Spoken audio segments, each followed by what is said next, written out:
नमस्कार, आप देख रहे हैं हमारा खास शो ललकार। मैं हूं आपके साथ नैना यादव। दुनिया की सियासत इस वक्त ऐसे मोड़ पर खड़ी हुई है जहां पर एक चिंगारी भी बड़ा विस्फोट कर सकती है। मध्य पूर्व में हालात बेहद तनावपूर्ण हैं। समंदर में युद्धपोत, आसमान में लड़ाकू विमान और जमीन पर मिसाइल का सिस्टम, सब तैयार मुद्रा में है। बस इंतजार है किसी एक निर्णायक आदेश का। एक तरफ है अमेरिका के राष्ट्रपति डोनाल्ड ट्रंप, जिनके सामने दो रास्ते हैं, कूटनीति या फिर कठोर कार्रवाई, और दूसरी ओर है ईरान के सर्वोच्च नेता आयतुल्लाह अली खामेनेई, जो खुलकर दे रहे हैं चेतावनी, किसी भी हमले को युद्ध माना जाएगा। मध्य पूर्व एक बार फिर से बारूद के ढेर पर खड़ा है। अमेरिका और ईरान के बीच में तनाव अब उस मोड़ पर पहुंचता दिख रहा है जहां पर कूटनीति और टकराव आमने सामने खड़े हैं। एक और अमेरिका है जिसकी कमान राष्ट्रपति डोनाल्ड ट्रंप के हाथों में है, और दूसरी ओर है ईरान जिसके सर्वोच्च नेता आयतुल्लाह अली खामेनेई पहले ही साफ कर चुके हैं कि किसी भी अमेरिकी हमले को युद्ध की कार्रवाई माना जाएगा और उसका जवाब भी दिया जाएगा पुरजोर।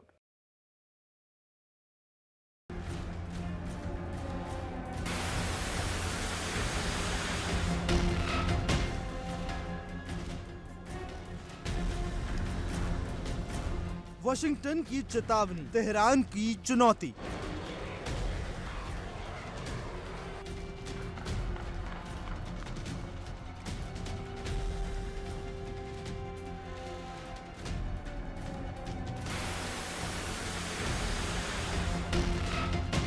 ट्रंप का प्लान तैयार, अब एक्शन की बारी।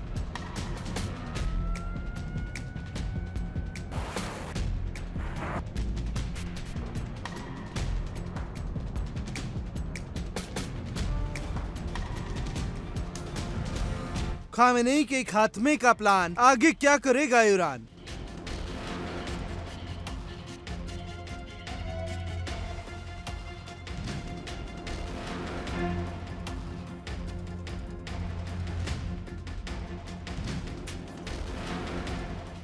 अमेरिका और ईरान के बीच बढ़ता तनाव अब एक नए मोड़ पर पहुंच गया है।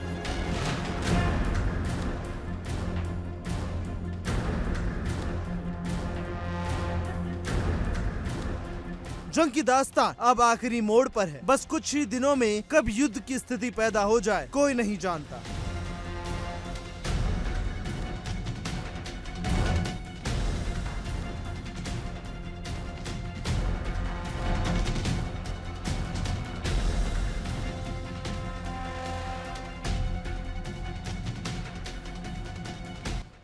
एक तरफ अमेरिका है तो दूसरी तरफ ईरान, जो एक दूसरे को पूरी तरह खत्म करने की फिराक में है।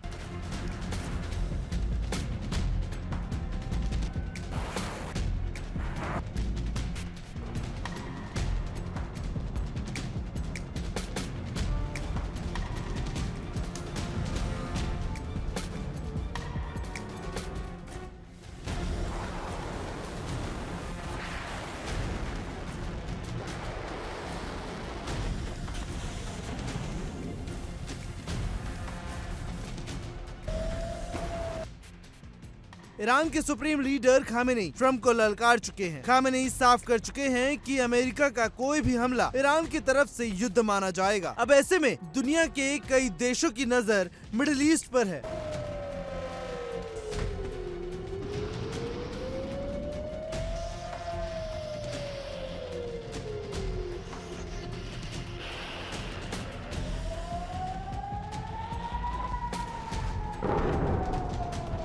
अमेरिकी मीडिया रिपोर्ट्स के मुताबिक डोनाल्ड ट्रंप प्रशासन ईरान को सीमित न्यूक्लियर एनरिचमेंट की अनुमति देने पर विचार कर सकता है, लेकिन एक शर्त के साथ। शर्त ये कि तेहरान भरोसेमंद गारंटी दे कि वे परमाणु बम बनाने की दिशा में कोई भी रास्ता नहीं अपनाएगा।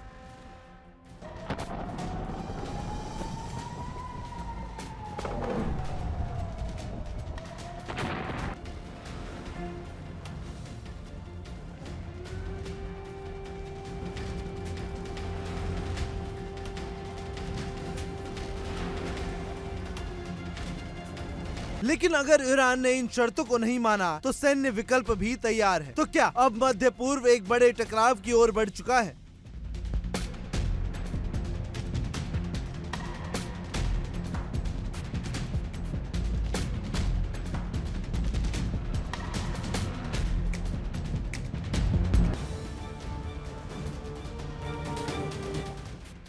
जानकारी के मुताबिक वाशिंगटन और तेहरान के बीच तनाव को नई ऊंचाइयों पर पहुंचा दिया गया है।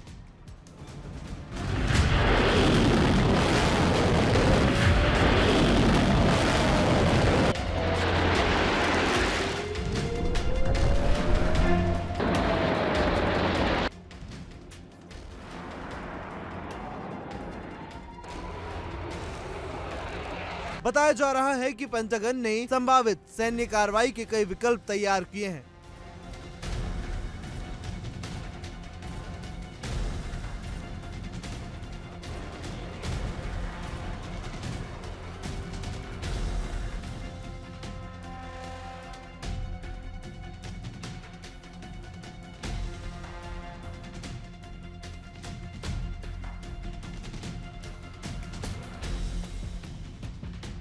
इनमें ईरान के सर्वोच्च नेता अयातुल्ला अली खामेनेई, उनके संभावित उत्तराधिकारी मुज्तबा खामेनेई और धार्मिक नेतृत्व को निशाना बनाने जैसे विकल्प भी शामिल बताए जा रहे हैं।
हालांकि अंतिम फैसला राष्ट्रपति डोनाल्ड ट्रंप के हाथ में है।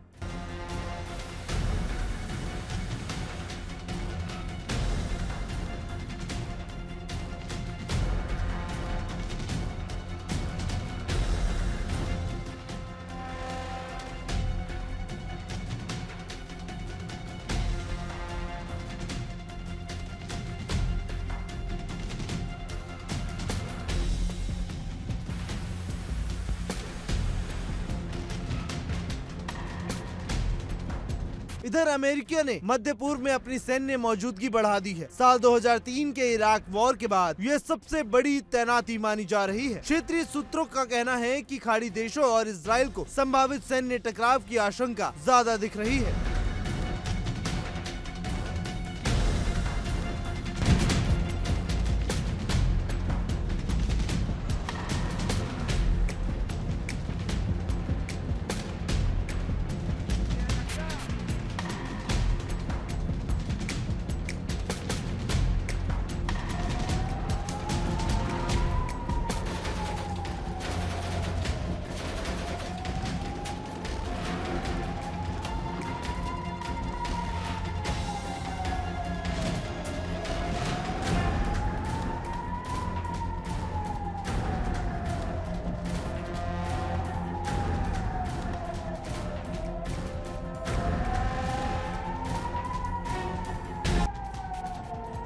अमेरिकी मीडिया ने यह भी दावा किया कि इस सप्ताह तक सैन्य कार्रवाई हो सकती है। हालांकि व्हाइट हाउस की ओर से अभी कोई आधिकारिक घोषणा नहीं की गई।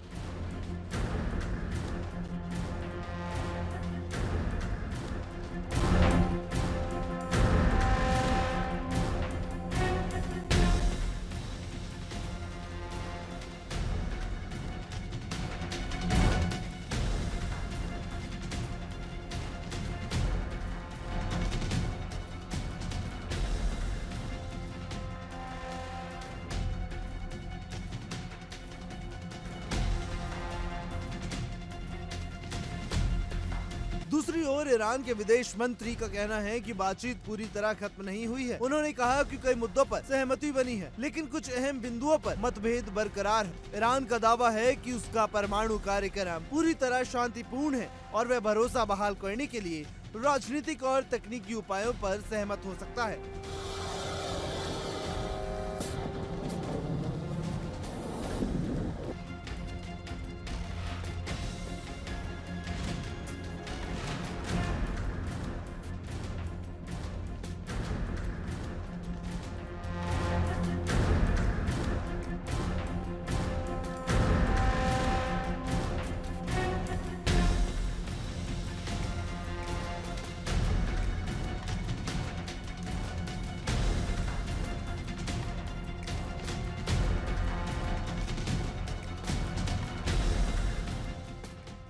ईरान ने साफ किया कि उससे जीरो एनरिचमेंट की मांग नहीं की गई है और उसने भी अस्थायी रूप से एनरिचमेंट रोकने का कोई प्रस्ताव नहीं दिया है।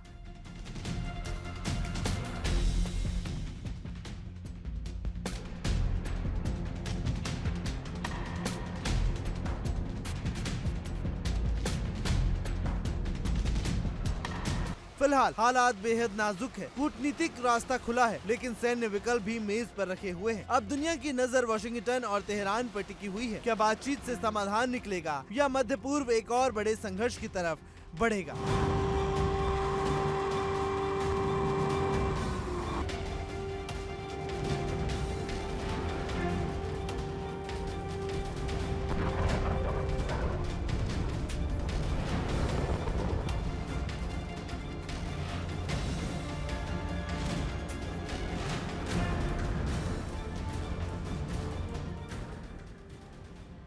क्षेत्रीय सहयोगी खासकर इजराइल संभावित संयुक्त कार्रवाई की तैयारी में है। हालांकि अभी तक कोई भी औपचारिक ऐलान नहीं हुआ है। ईरान के विदेश मंत्री का कहना है कि बातचीत के लिए अभी भी रास्ते खुले हुए हैं।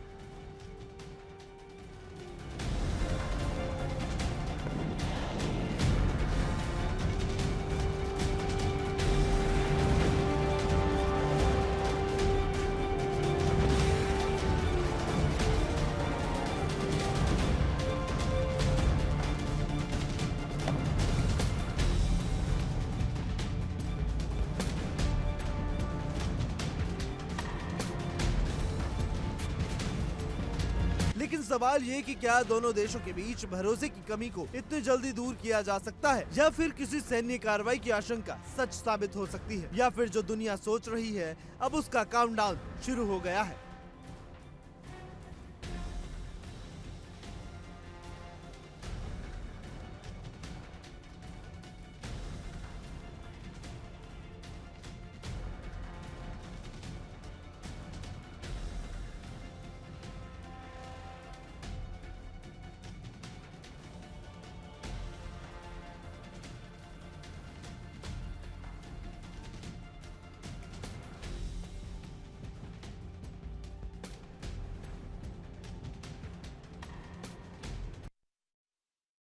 दुनिया एक बार फिर इतिहास के उस मोड़ पर आ गई है जहां पर हर फैसला सिर्फ आज नहीं बल्कि आने वाले कल को तय करेगा।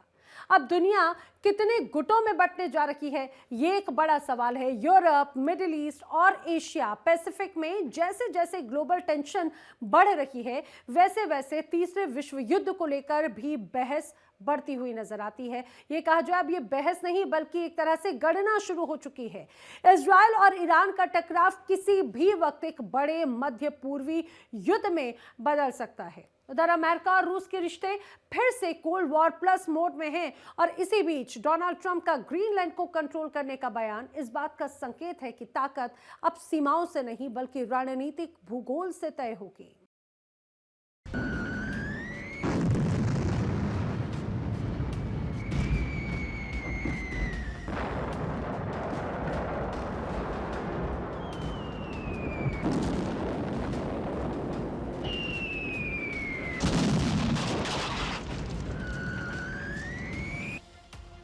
चिंगारी छोटी, तबाही मोटी।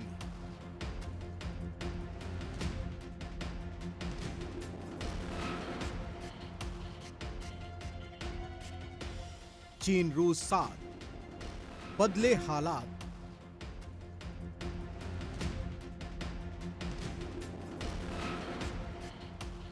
व्हाइट हाउस की चाल, वैश्विक बवाल।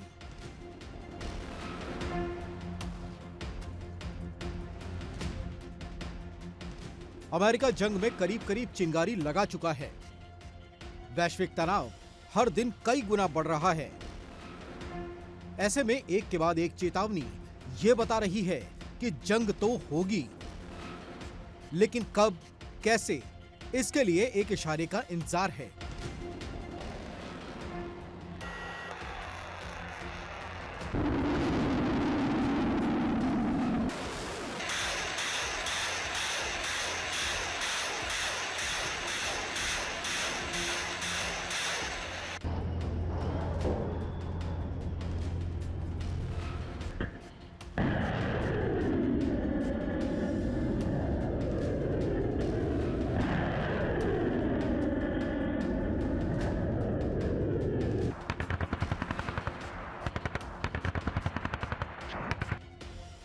जैसे जैसे यूरोप, मिडिल ईस्ट और एशिया पैसिफिक में ग्लोबल टेंशन की नब्ज तेज होती जा रही है, वैसे वैसे तीसरे विश्व युद्ध की संभावना पर बहस नहीं, बयानबाजी और गणना शुरू हो गई है। यह दौर सिर्फ टकराव का नहीं, यह दौर है ग्लोबल रिलायनमेंट का।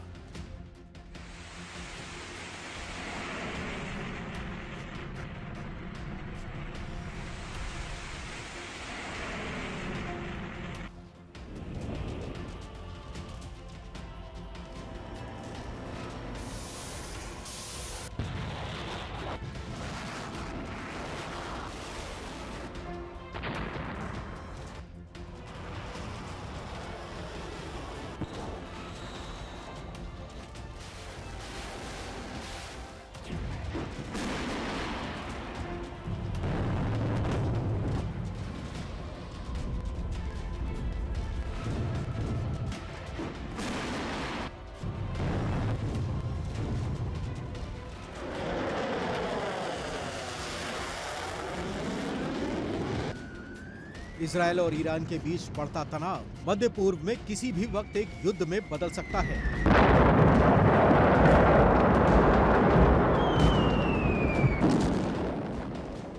उधर अमेरिका और रूस के रिश्ते एक बार फिर कोल्ड वॉर प्लस मोड में आ गए हैं।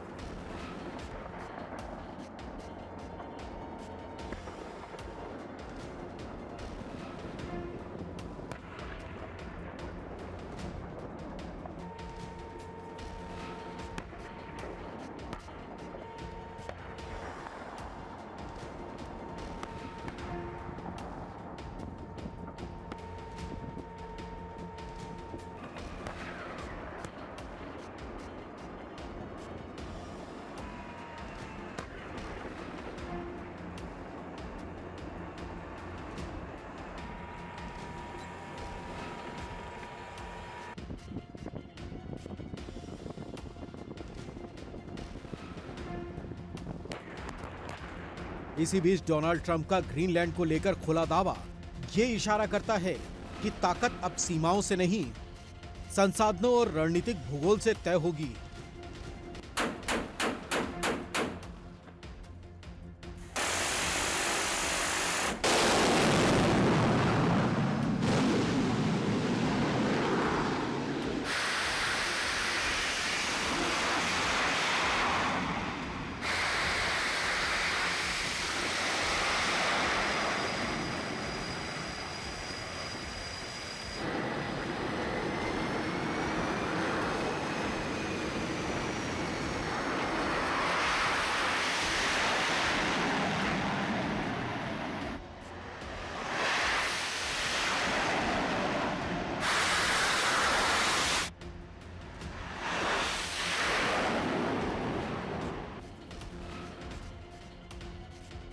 बात दुनिया में लोकतंत्र की होती है, लेकिन क्या युद्ध लोकतंत्र का हिस्सा है?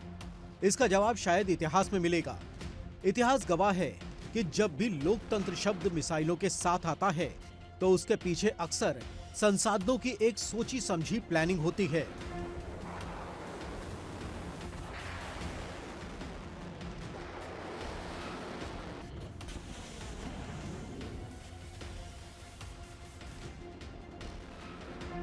इतिहास पलटकर देखें तो तस्वीर डरावनी है। इराक, लीबिया, अफगानिस्तान, हर बार एक ही दावा, लोकतंत्र लाएंगे, तानाशाही हटाएंगे, आतंकवाद मिटाएंगे।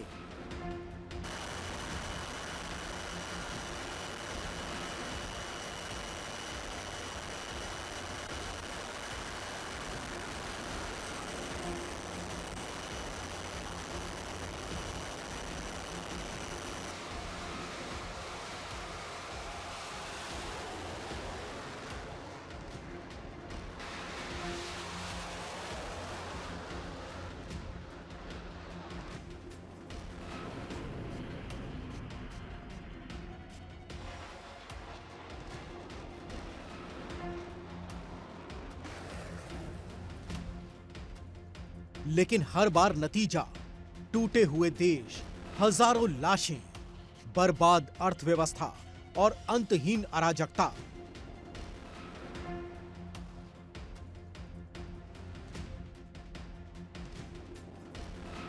तो सवाल आज भी वही है, क्या लोकतंत्र बमों से आता है? क्या आजादी बाहरी दखल से मिलती है?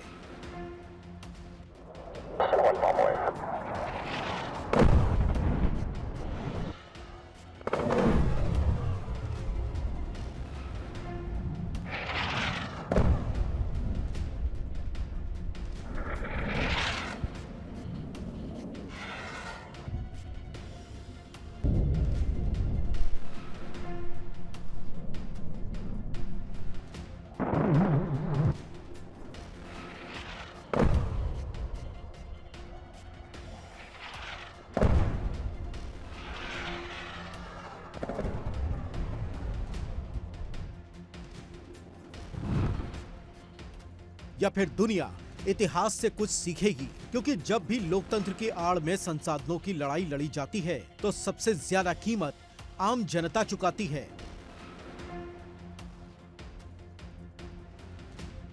लेकिन फिर भी न तो अमेरिका इस बात को मान रहा है और न ही ईरान।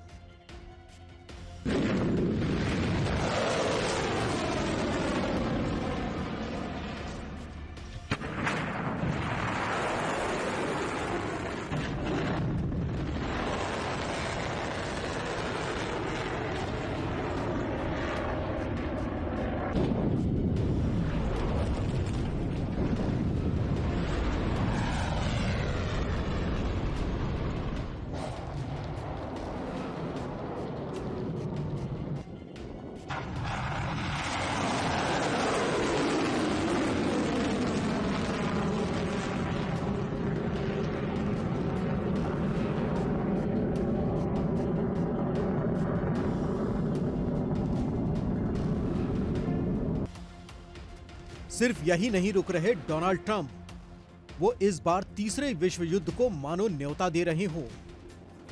रूस से चीन तक, नॉर्थ अमेरिका से ईरान तक, हर तरफ सिर्फ एक ही चर्चा है, डोनाल्ड ट्रंप के एक्शन की।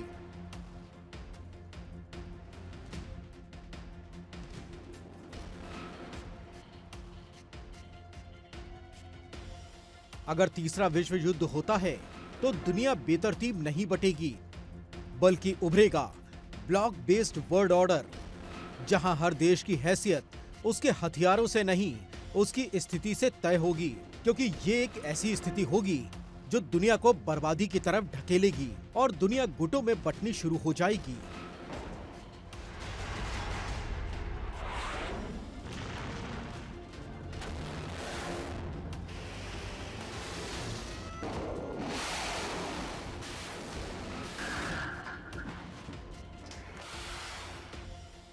आशंकित युद्ध में पश्चिमी ब्लॉक की अगुवाई लगभग तय तौर पर यूनाइटेड स्टेट्स करेगा।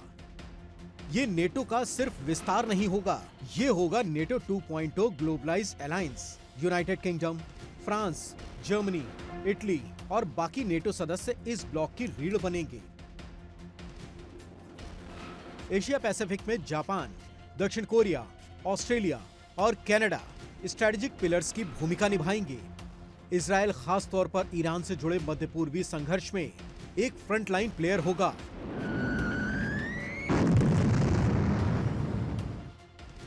दूसरी तरफ उभरेगा चीन और रूस के नेतृत्व वाला एक काउंटर पावर सेंटर। ये कोई नेटो जैसा औपचारिक गठबंधन नहीं होगा, बल्कि होगा एंटी डोमिनेंस एक्सिस। ईरान और उत्तर कोरिया लंबे समय से चल रही अमेरिका विरोधी नीतियों के चलते इस खेमे के करीब होंगे। बेलारूस पूरी मजबूती से रूस के साथ खड़ा रहेगा।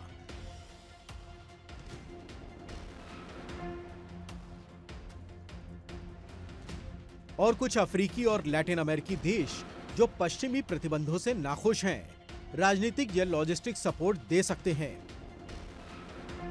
तीसरे विश्व युद्ध की तस्वीर में कुछ देश होंगे फ्लोटिंग फोर्सेस। तुर्की इसका सबसे बड़ा उदाहरण है, नेटो का सदस्य लेकिन रूस और ब्रिक्स से भी करीबी। सऊदी अरब, जो दशकों तक अमेरिका का भरोसेमंद रहा, अब इंटरेस्ट बेस्ड न्यूट्रलिटी की ओर कदम बढ़ा सकता है। कई देश जानबूझकर युद्ध से दूरी बनाए रखेंगे। स्विट्जरलैंड अपनी सदियों पुरानी न्यूट्रलिटी पर कायम रह सकता है। आइसलैंड कम रणनीतिक जोखिम की वजह से सीधे संघर्ष से दूर रहेगा। ग्लोबल साउथ में ब्राजील, दक्षिण अफ्रीका, अर्जेंटीना, चिली, उरुग्वे पक्ष लेने से बच सकते हैं। यूएई और कतर जैसे खाड़ी देश बैलेंस डिप्लोमेसी अपनाकर अपने वित्तीय और ऊर्जा हित साधेंगे। भारत पर भी दुनिया की खास नजर रहेगी। भारत मीडिएटर बने, सप्लाई चेन स्टेबलाइजर बने और विरोधी गुटों के बीच डिप्लोमेटिक ब्रिज का काम करे। मकसद साफ होगा, आर्थिक पतन से बचाव। तीसरा विश्व युद्ध शायद अभी शुरू ना हो, लेकिन उसकी रणनीतिक रेखाएं और खेमे आज ही तय हो रहे हैं। ये जंग सिर्फ हथियारों की नहीं, ये जंग है दबदबे की, दिशा की और दुनिया की।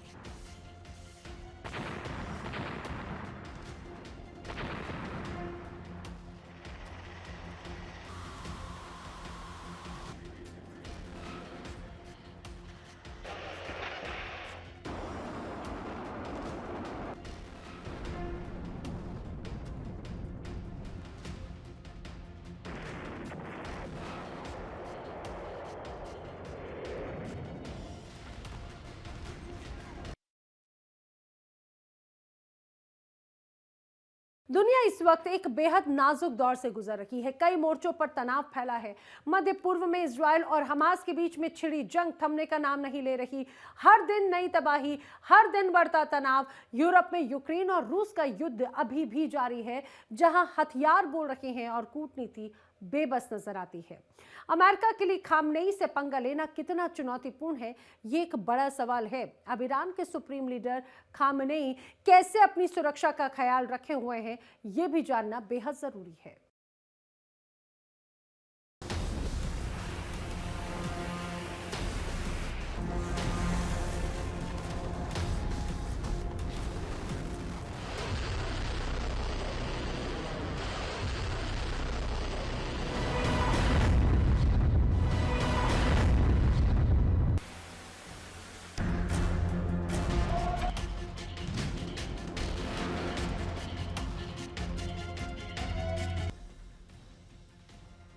डोनाल्ड ट्रंप का नया टारगेट सेट।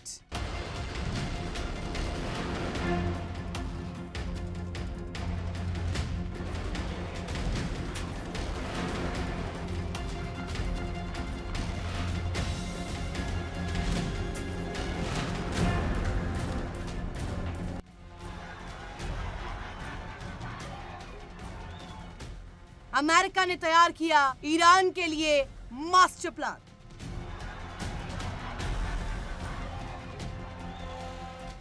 लेकिन खामेनेई की सुरक्षा में कैसे लगेगी सेंध?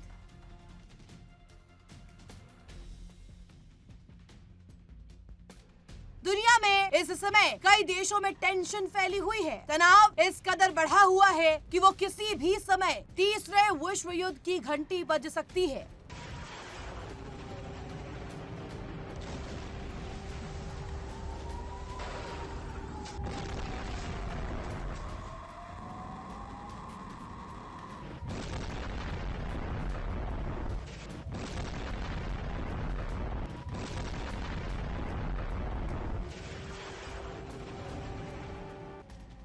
इजराइल और हमास के बीच छिड़ी जंग खत्म होने का नाम नहीं ले रही है। दूसरी तरफ यूक्रेन और रूस की स्थिति, तीसरी तरफ वेनेजुएला में जो अमेरिका ने किया वो चौंका देने वाला था।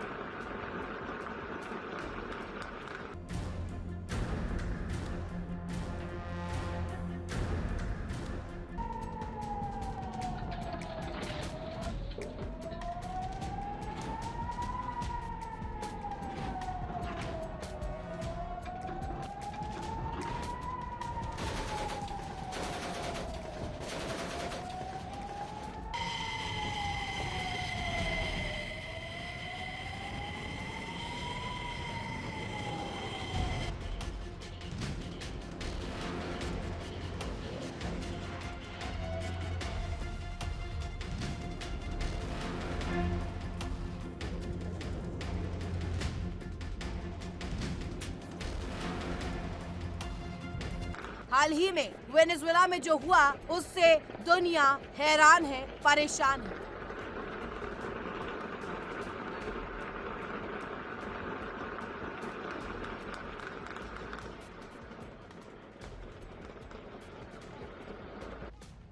अब ईरान की बारी।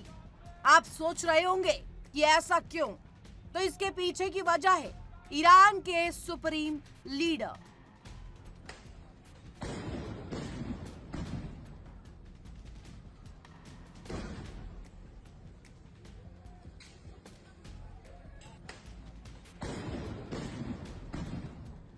जी हाँ, खामिनेई इतना आसान किरदार नहीं है, बल्कि खामिनेई वो शख्स है जो अमेरिका के लिए एक बड़ी टेंशन है। सिर्फ अमेरिका ही नहीं, बल्कि डोनाल्ड ट्रंप के लिए भी। डोनाल्ड ट्रंप का नया टारगेट है खामिनेई। लेकिन ये इतना आसान नहीं, क्योंकि ईरान वेनेजुएला की तरह नहीं है और खामिनेई मादुरो जैसे नेता नहीं। हम ऐसा क्यों कह रहे हैं, ये जानना आपके लिए बेहद जरूरी है। वेनेजुएला में अमेरिका ने तख्ता पलट की रणनीति बनाई।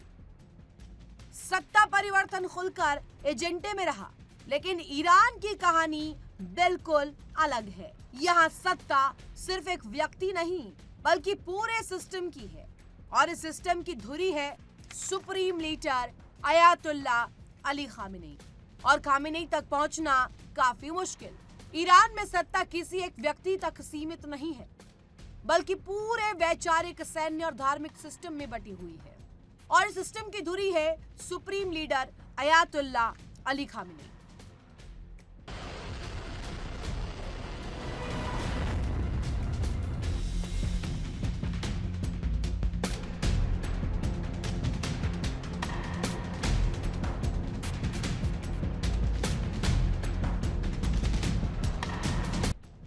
खामिनेई के पास एक दो नहीं, बल्कि पूरे 6 सुरक्षा कवच है। ऐसे कवच जिन्हें भेदना करीब करीब नामुमकिन माना जाता है।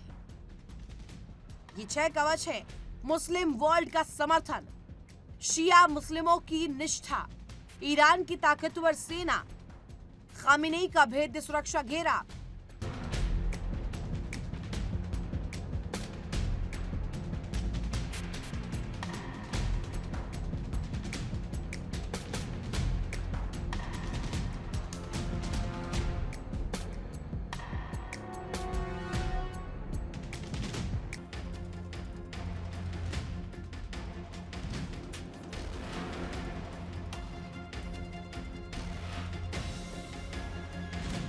ईरान की भौगोलिक संरचना और रूस के राष्ट्रपति व्लादिमीर पुतिन का साथ। खामिनेई सिर्फ ईरान के रहबर नहीं, वो खुद को पूरे मुस्लिम वर्ल्ड में एक वैचारिक ध्रुव के तौर पर स्थापित कर चुके हैं। पश्चिमी दबाव के खिलाफ खामिनेई की छवि प्रतिरोध की प्रतीक की है। यही वजह है कि ईरान पर सीधा हमला पूरे इस्लामिक वर्ल्ड को भड़का सकता है। दुनिया भर में शिया मुसलमानों के लिए खामिनेई सिर्फ नेता नहीं, धार्मिक मार्गदर्शक है। Iraq, Lebanon, Syria, Yemen, Europe, Africa और एशिया के बहुत से देशों में हर जगह खामिनेई का प्रभाव जमीनी नेटवर्क में बदल चुका है। उन पर हमला सिर्फ ईरान नहीं, पूरे शिया बेल्ट को सक्रिय कर सकता है। ईरान की सेना, खास तौर पर इस्लामिक रेवोल्यूशनरी गार्ड कॉर्प्स, यानी कि IRGC ये कोई पारंपरिक सेना नहीं है, बल्कि एक वैचारिक फोर्स है।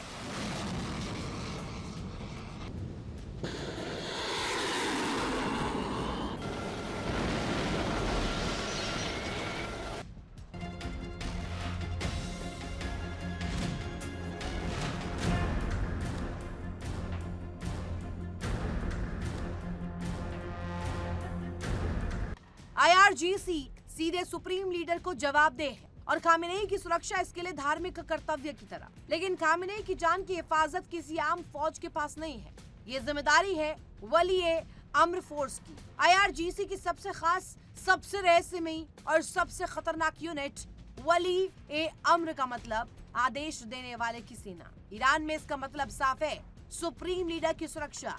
इस यूनिट की स्थापना 1980 के दशक में मध्य में हुई।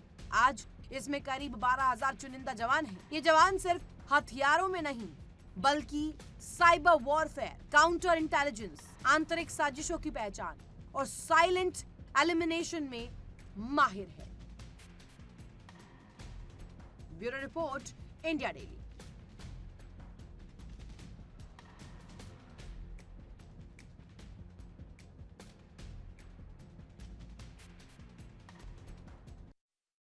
ईरान से अमेरिका का पंगा लेना इस बार कितना महंगा पड़ेगा, इस बात का अंदाजा ट्रंप के सब्र से लगाया जा सकता है।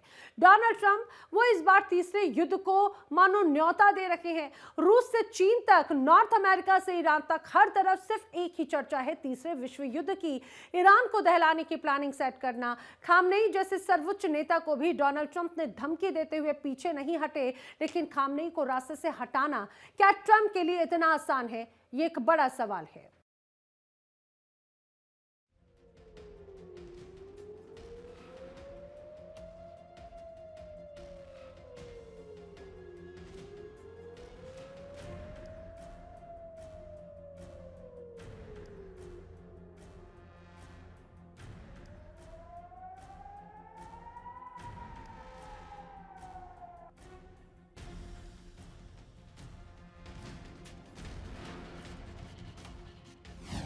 लोकतंत्र के नाम पर दखल।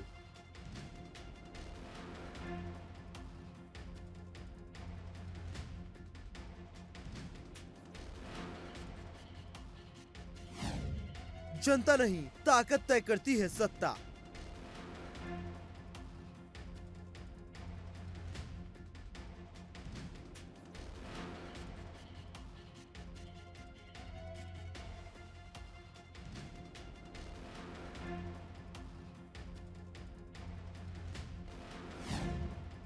जहां तेल है, वहां लोकतंत्र का शोर है।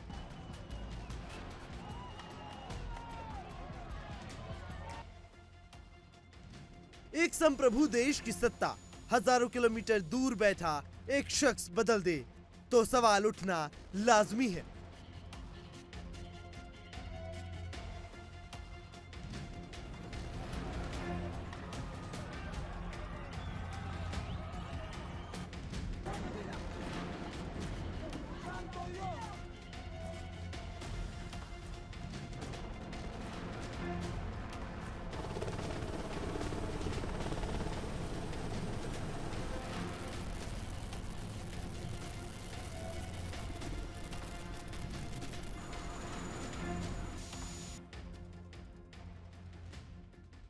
वेनेजुएला में जो कुछ हुआ वो सिर्फ सत्ता परिवर्तन नहीं था, बल्कि लोकतंत्र की, संसाधनों की और वैश्विक ताकत की हत्या थी।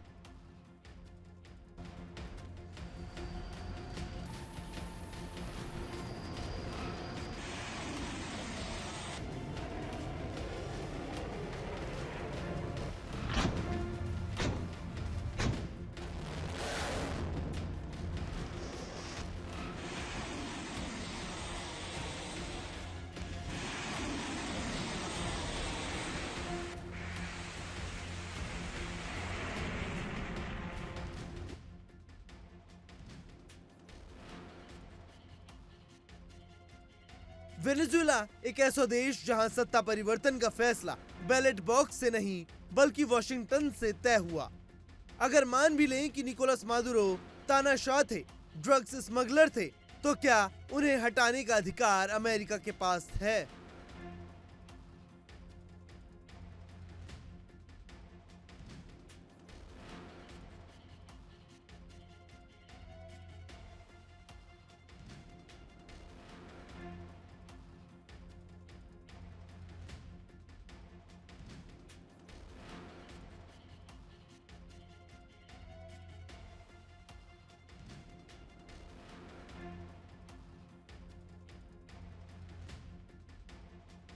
वेनेजुएला की बात हटा दें तो अमेरिका का दूसरा टारगेट है ईरान, या यूं कह लें ईरान के सुप्रीम लीडर खामेनेई।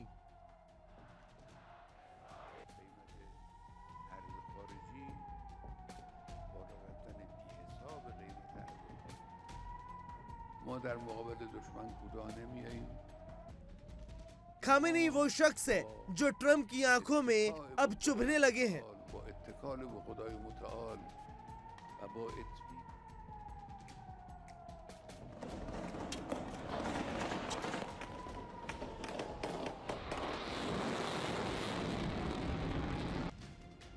लोकतंत्र का पहला नियम यही कहता है कि फैसला जनता का होता है, लेकिन वेनेजुएला में फैसला जनता ने नहीं किया, फैसला किया दुनिया के सबसे बड़े राष्ट्रपति यानी डोनाल्ड ट्रंप ने।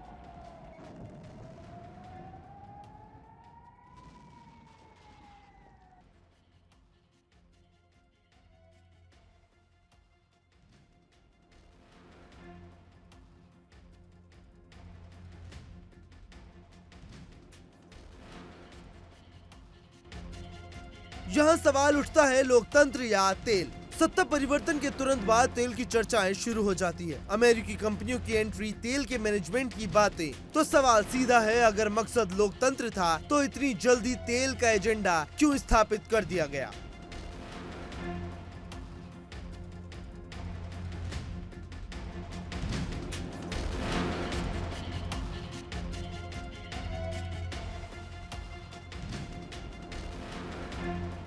इतिहास गवाह है, जब जब लोकतंत्र शब्द मिसाइलों के साथ आता है तो उसके पीछे अक्सर संसाधन की सोची समझी प्लानिंग होती है।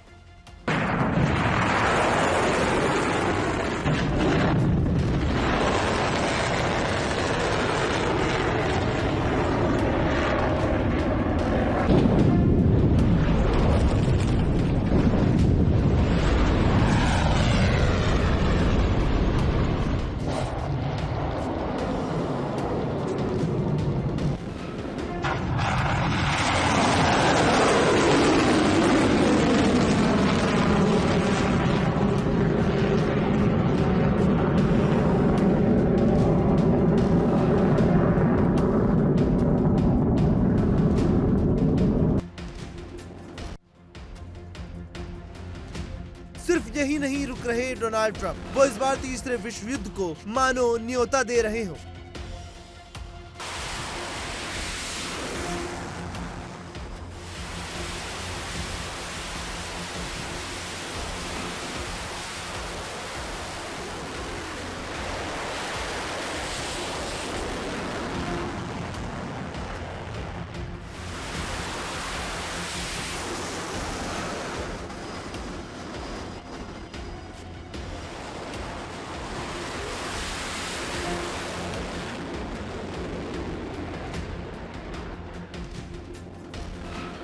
रूस से चीन तक, नॉर्थ अमेरिका से ईरान तक, हर तरफ सिर्फ एक ही चर्चा है डोनाल्ड ट्रंप के एक्शन की,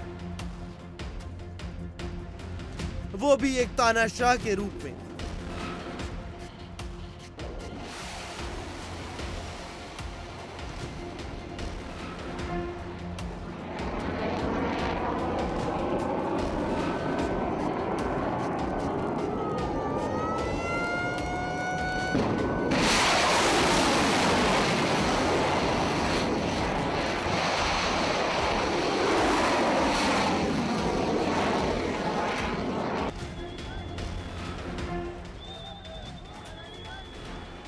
खुले मंचों से रिजीम चेंज की बात, सीधी चेतावनियां।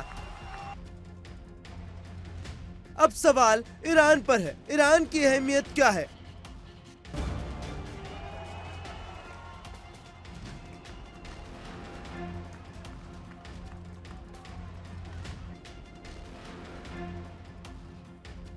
ईरान सिर्फ एक देश नहीं, ईरान एक भू राजनीतिक धुरी है।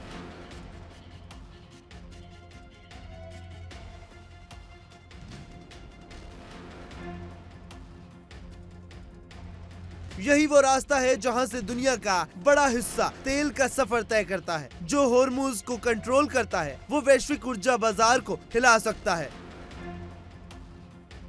यही वजह है कि ईरान सिर्फ राजनीति नहीं, रणनीतिक टारगेट भी है। अमेरिका पहले ही ईरान न्यूक्लियर डील से बाहर निकल चुका है। ईरान के परमाणु ठिकानों पर हमले भी हुए, जिन्होंने हालात को और ज्यादा विस्फोटक बना दिया।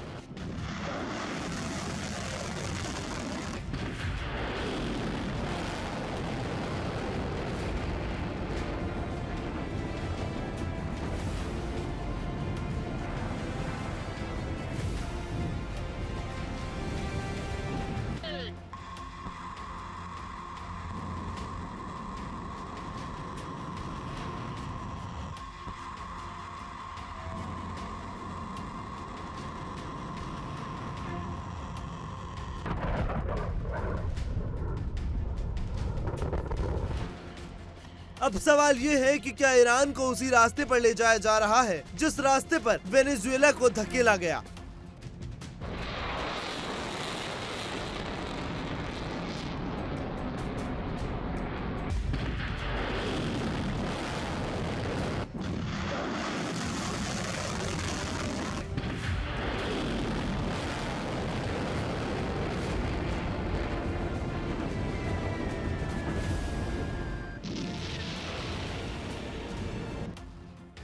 इतिहास पलटकर देखें तो तस्वीरें डरावनी हैं। इराक, लीबिया, अफगानिस्तान, हर बार एक ही दावा, लोकतंत्र लाएंगे, तानाशाही हटाएंगे, आतंकवाद मिटाएंगे। लेकिन हर बार नतीजा टूटे हुए देश, हजारों लाशें, बर्बादी, अर्थव्यवस्था की तबाही और अंतहीन अराजकता।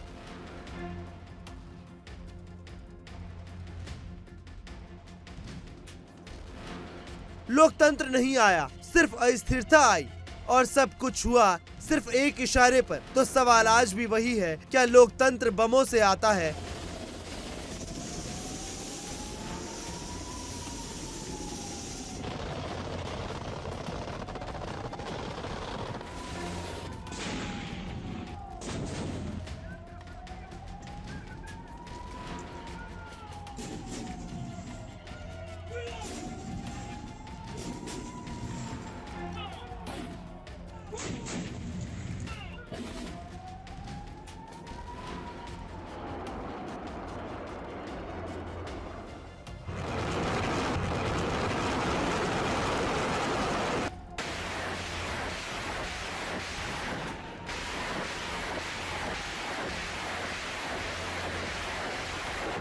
क्या आजादी बाहरी दखल से मिलती है या फिर दुनिया इतिहास से कुछ सीखेगी? क्योंकि जब भी लोकतंत्र की आड़ में संसाधनों की लड़ाई लड़ी जाती है तो सबसे ज्यादा कीमत आम जनता को चुकानी पड़ती है।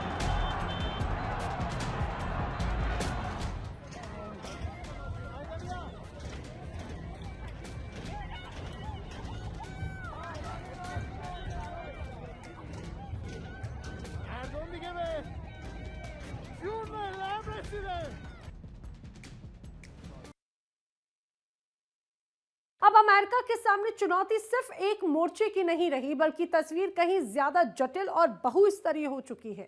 ये मुकाबला किसी एक देश से नहीं, बल्कि समानांतर खड़े कई ताकतवर देशों से है। वैश्विक शक्ति संतुलन बदल रहा है और वॉशिंगटन खुद को कई दिशाओं से घिरा हुआ पा रहा है। एक तरफ है रूस, जो अपनी सैन्य क्षमता और रणनीतिक विस्तार के दम पर पश्चिमी गठबंधन को खुली चुनौती दे रहा है। अब देखना होगा कि आखिरकार मैदान में क्या होने वाला है।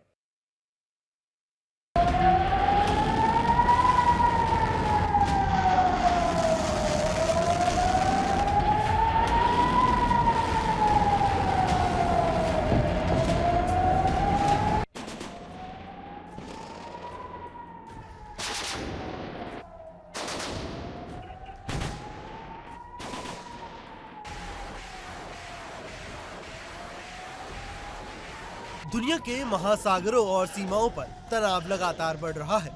रूस, चीन, ईरान के साथ अमेरिका के रिश्ते हमेशा से जटिल रहे हैं।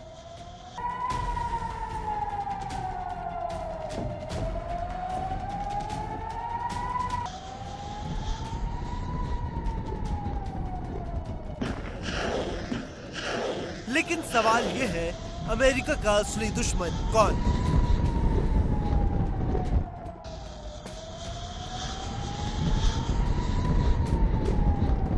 और अगर जंग होती है तो इसका असर पूरी दुनिया पर कैसे और क्या पड़ेगा?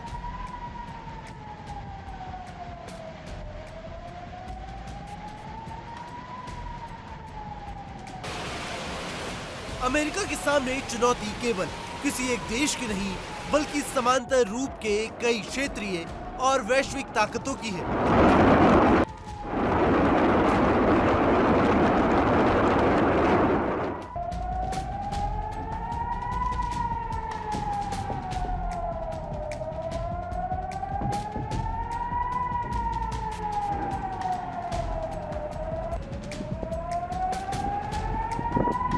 रूस अपनी सैन्य ताकत और नाटो के खिलाफ रणनीति के लिए खड़ा है।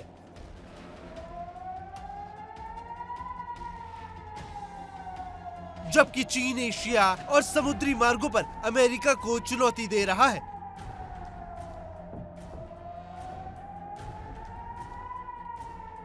ईरान मध्य पूर्व में अमेरिकी प्रभाव को चुनौती देता नजर आता है। लेकिन अंतर्राष्ट्रीय कूटनीति और सुरक्षा विश्लेषण बताते हैं कि असली खतरा वैश्विक गठजोड़ का है। If they start killing people like they have in the past, I think they're going to get hit very hard by the United States.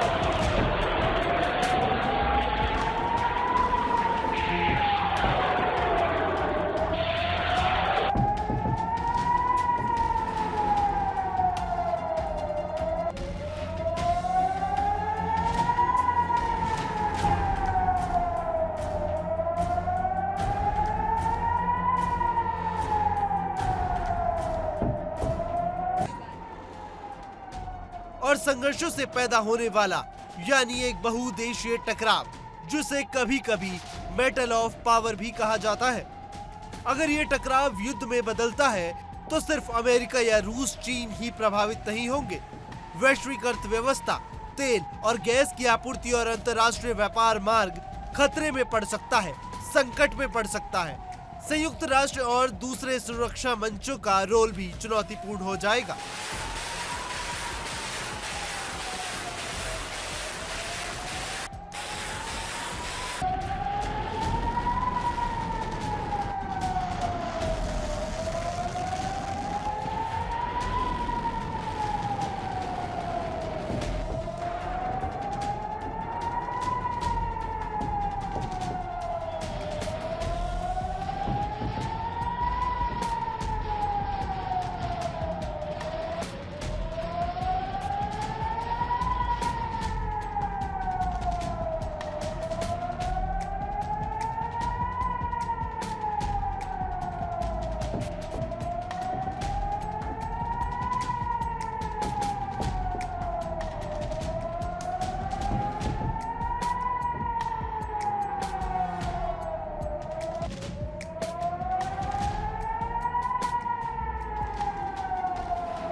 इतना ही नहीं, साइबर और आर्थिक युद्ध भी समान रूप से खतरनाक साबित हो सकते हैं।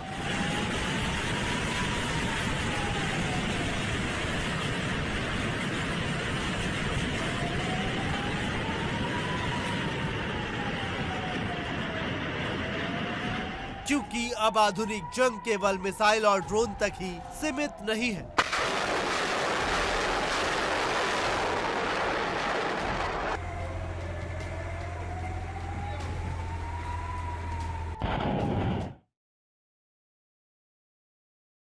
तो यह है ललकार, जहां पर सिर्फ और सिर्फ एक दूसरे को चुनौती और विध्वंस की ही आग झुलसती हुई नजर आती है। शांति दूर दूर तक नदारद है।